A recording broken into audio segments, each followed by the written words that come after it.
It's just one area of Springtown camp, and wherever you go here, there's a sense of waste and decay around you. And what follows now is our attempt at a factual record of life in Springtown camp.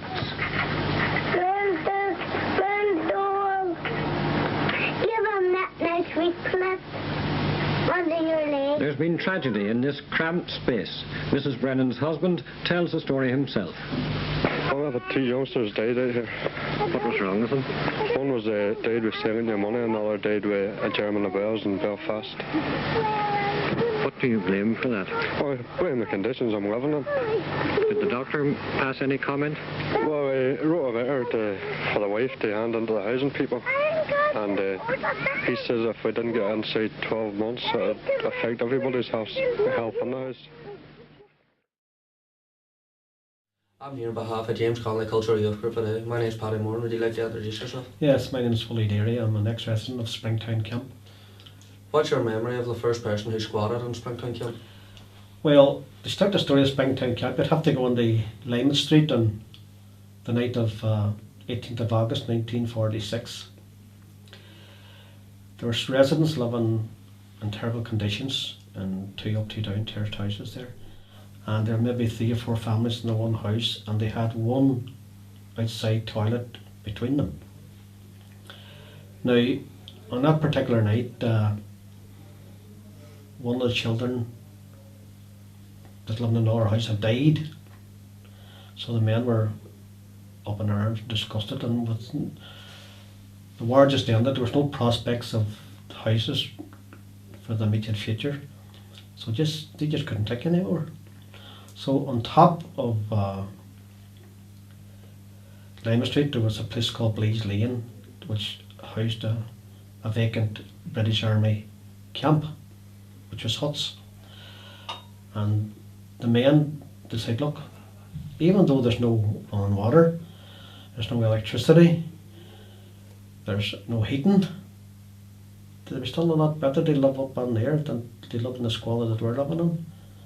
So 3 families squatted just before midnight on that night, way back in 1946, squatted into a hut each. And the next day, word got going around Derry about people squatting under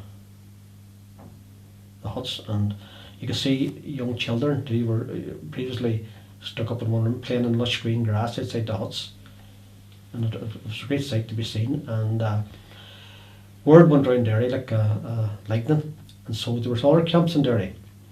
So people from all areas of Derry who were living in the same conditions squatted into the camps that were nearest to them, as Clooney Camp, Belmont Camp, Creva Camp, Batch Street Camp, and the Blease Lane Camp.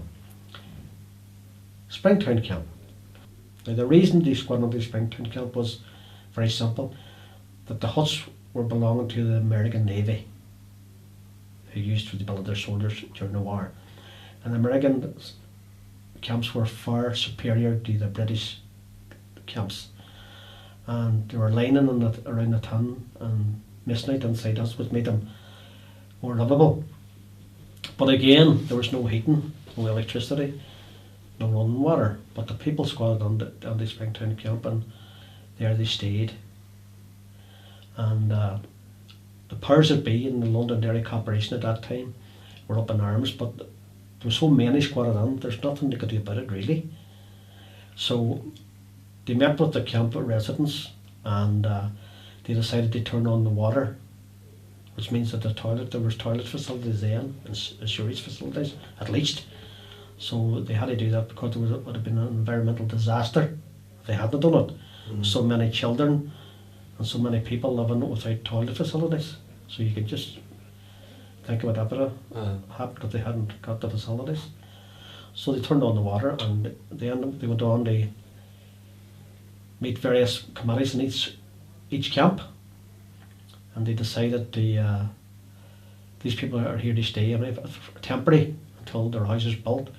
So the corporation decided, with money from the Stormont government at the time, to renovate the huts in Springtown camp. And they renovated the huts, and they made them into 3 bedroom huts, and there was an inside toilet in them, and there's a wee sink with job box, and living room there's a wee range. We got heating, light heating in one room. So that was the start of Springtown camp. It's a glim picture of Springtown, like, you know.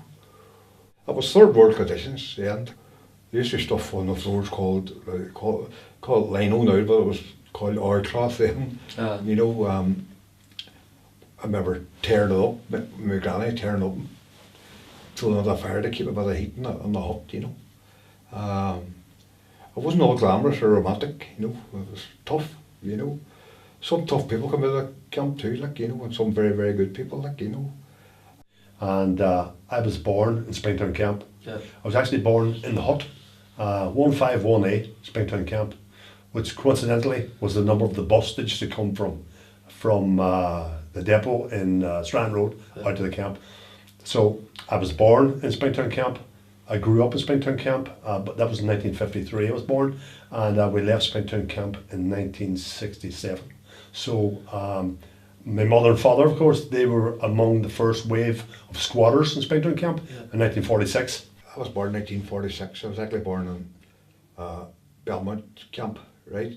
And my mother says the army just come one night and just shifted everybody to Springtown camp, and we heard after it was political reason to get everybody outside the boundary so that the nationalist people wouldn't have a vote when they're outside the boundary.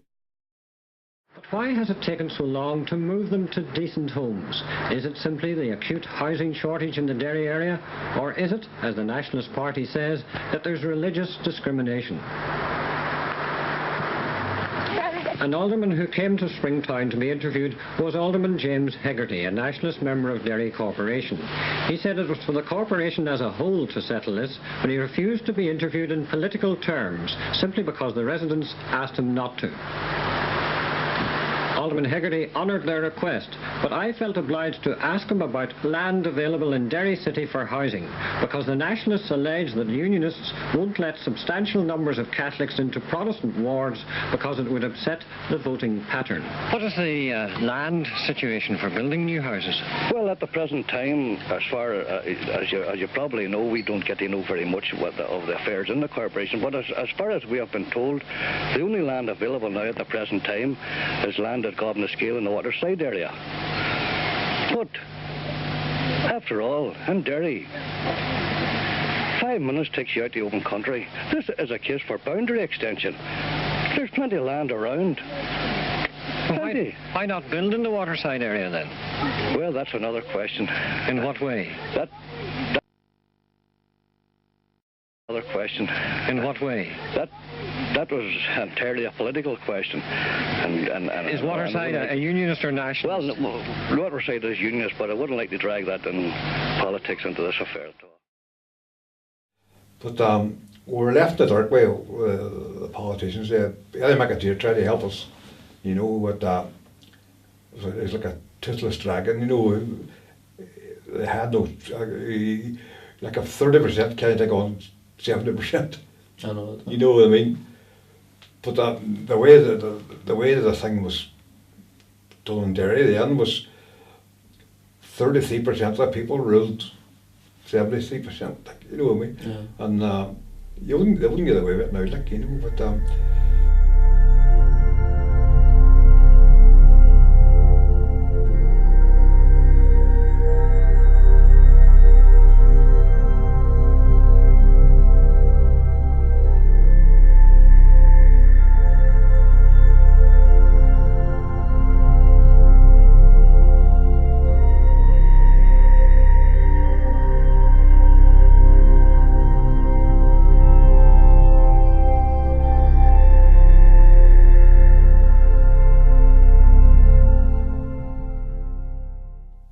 People signed contracts with the London Derry Corporation to be there for 6 months, and then they would be housed.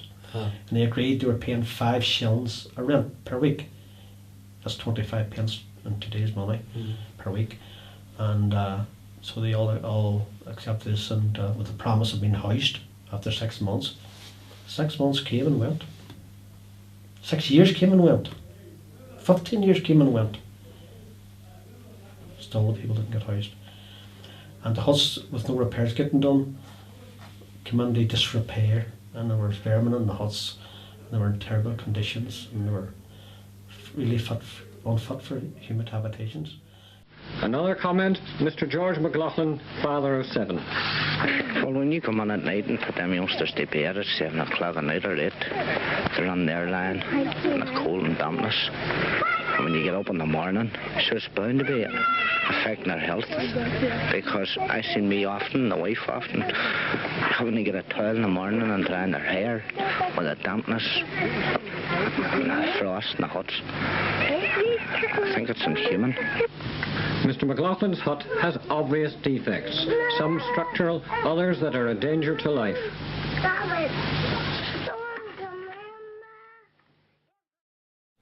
So if you sit here in Springtown, you never get a job, like, you know.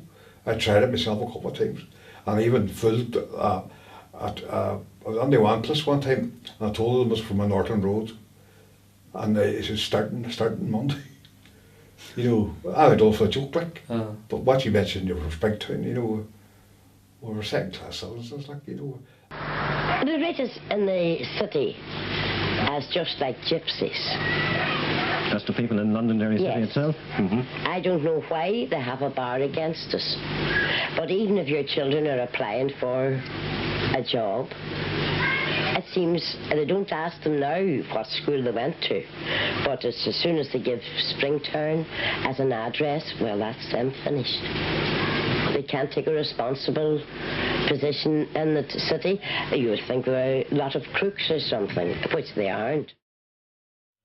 So again, the people in the hut decided, even though the 8 nationalist politicians were being constantly outvoted by the 12 unionist councillors, Springtown campus, there was no foreseeable future for anybody living in camp, rehousing or anything at all. So Springtown camp people decided to take matters into their own hand. So they fought for their rights, and on Tuesday the 28th of January 1964, they held a march from Springtown and the Guildhall. And it was arguably the first civil rights march of the 60s. I only learned after the end, you know, remember the marches from Springtown and the Guildhall, people just looking for a decent house, you know what I mean? And they didn't know then what they were involved in, you know. There was a thing called gerrymandering. They were kept outside of this area. They were actually under Limavady Borough, and it was part of Derry, like, you know. That was just a way of 33% of the people ruled 77% of the people, you know. And these things only come to light after, you know what I mean. So the forefathers of Derry, you know, didn't do a very good job, you know. And I think them marches and stuff like that, and I think the woke's on and people in similar positions, you know. But the real heroes of Springtown Camp were the people who organised the marches, namely Wally Edgar, Wally Campbell, and Rory Quigley. There was other people there as well, but there was the 3 people who were very prominent in the forefront of it, like, you know. And they kept persisting. They kept, you know what I mean. So that was origin.